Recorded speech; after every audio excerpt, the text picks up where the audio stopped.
សម្រាប់បងប្អូនដែលចង់មានបំណងទៅលេងកោះរុងហើយទៅលេងលើកទី1ហ្នឹងគឺ2យប់3ថ្ងៃហើយថ្ងៃដែលខ្ញុំទៅគឺជាថ្ងៃចូលឆ្នាំខ្មែរអញ្ចឹងពួកយើងបានឈប់សម្រាប់បានច្រើនថ្ងៃអញ្ចឹងយើងទៅលេង2យប់3ថ្ងៃហ្មងនិយាយទៅអ្នកនៅភ្នំពេញគឺធ្វើដំណើរតាមផ្លូវលឿនមែនតើហ្មងចំណាយពេលតែ2ម៉ោងទៅ3ម៉ោងអីទេយ៉ាងយូរហើយទៅដល់កន្លែងផែកោះរុងហ្មងហើយនៅថ្ងៃចូលឆ្នាំខ្មែរហ្នឹងគឺមនុស្សច្រើនទៅស្ទះតាំងពីមុខរហូតទៅដល់ក្នុងហ្មងនិយាយពីកន្លែងដាក់ឡានវិញគឺមានកន្លែងដាក់ហ្មងហៅឡើងចិត្ត1ម៉ោងទៅ2ម៉ោងអីទៀតហ្នឹងនាំមកកន្លែងដាក់បានបើខ្ញុំមិនដឹងថាអ្នកទៅរដងហ្នឹងគេស្រួលកន្លែងដាក់ឡានមិនយើងដឹងទេណាពួកខ្ញុំទៅថ្ងៃបុណ្យទានអញ្ចឹងគឺមនុស្សច្រើនមែនទែនហើយមានអ្នកស្វេស្វារកន្លែងដាក់ខ្លួនឯងហ្មងអត់មានចាំបាច់សាន់សុកអីញ៉ៃច្រើនទេទៅគឺស្ទះមែនទែនអ្នកទៅថ្ងៃចូលឆ្នាំខ្មែរហ្នឹងគឺដឹងហ្មងហើយសំបីឥឡូវហ្នឹងថ្ងៃជប់សម្រាប់ក៏នៅស្ទះដែរឃើញវីដេអូបងគាត់ធ្វើដំណើរទៅកោះរុងហ្នឹង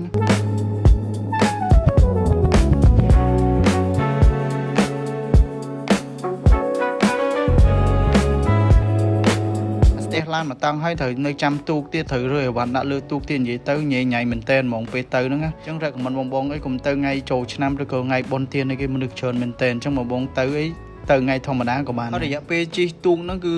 45នាទីអីហ្នឹងយ៉ាងយូរខ្ញុំនៅលើទូកហ្នឹងអត់សុកពេកក៏មើល Google Map លេងទៅចង់នឹងថាផ្ទៃទឹកហ្នឹងគេប្រើខ្សែទឹកផ្លូវមិនអញ្ចឹងណាតទៅពេលដេកបានអស់មកសបកហើយក៏ទៅដល់ផែ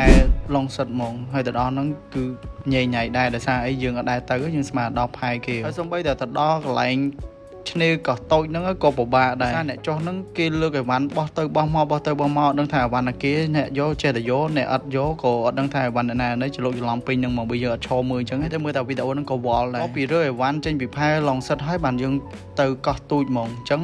យើងវាស្រួលណានៅចិត្តគ្នាដែរទេអត់អីទេតែគ្រាន់ណាយើងទៅដល់ដំបូង present របស់យើងហ្មងគឺសុបាយគឺអត់ដែរឃើញអញ្ចឹងយើងធ្លាប់ទៅកោះស្ដាច់ដល់លើនេះវាស្តៀងគ្នាដែរតែគ្រាន់ណាវាបរិយាកាសវាខុសគ្នាតិចតួចអញ្ចឹងនៅខែ4ហ្នឹងទៀតគឺកំពុងតែក្តៅហ្មងអញ្ចឹងត្រូវលាប sunscreen ហើយលាបឲ្យទប់ឲ្យចង់ជាប់ទៀតដោយសារមេឃក្តៅមែនតើហ្មងលាបពីបេះដូងសម្រាប់ sunscreen ដែលពួកយើងប្រើវិញគឺ sunscreen របស់បងថេណាអញ្ចឹងពួកយើងទិញម្នាក់មួយហ្មងដោយសារពេលហ្នឹងទើបតែចេញ product ថ្មីហ្មងហើយពួកយើងទិញទៅចង់សាកល្បងប្រើអញ្ចឹងនៅគ្នាខ្ញុំម្នាក់ហ្នឹងមានសឹងទាំងអស់គ្នាហើយទិញប្រើម្នាក់មួយកុំឲ្យពិបាកសុំគ្នាប្រើអញ្ចឹងណាត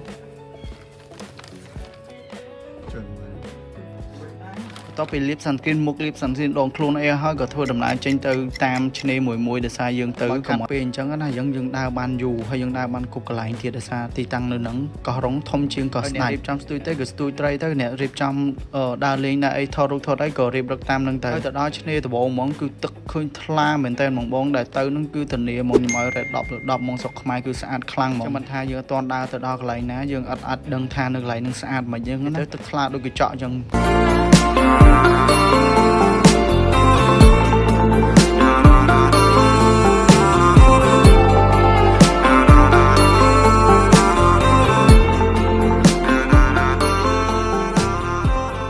អ្នកស៊ីទៅដើរលេងក៏លក់បានមកកញ្ចប់ក៏ត្រូវទៅដាក់តាម Grab ដោយសារពេលហ្នឹងចូលឆ្នាំវីដេអូថ្ងៃទី2យើងទៅឆ្នេរណាទៀតចឹងកុំភ្លេចតាមដានមើលទាំងអស់គ្នាកុំភ្លេចចុច like ម្នាក់មួយផងបងដើម្បីធ្វើវីដេអូឲ្យបានច្រើនទៀតដើរលេងឲ្យបានគ្រប់កន្លែងមក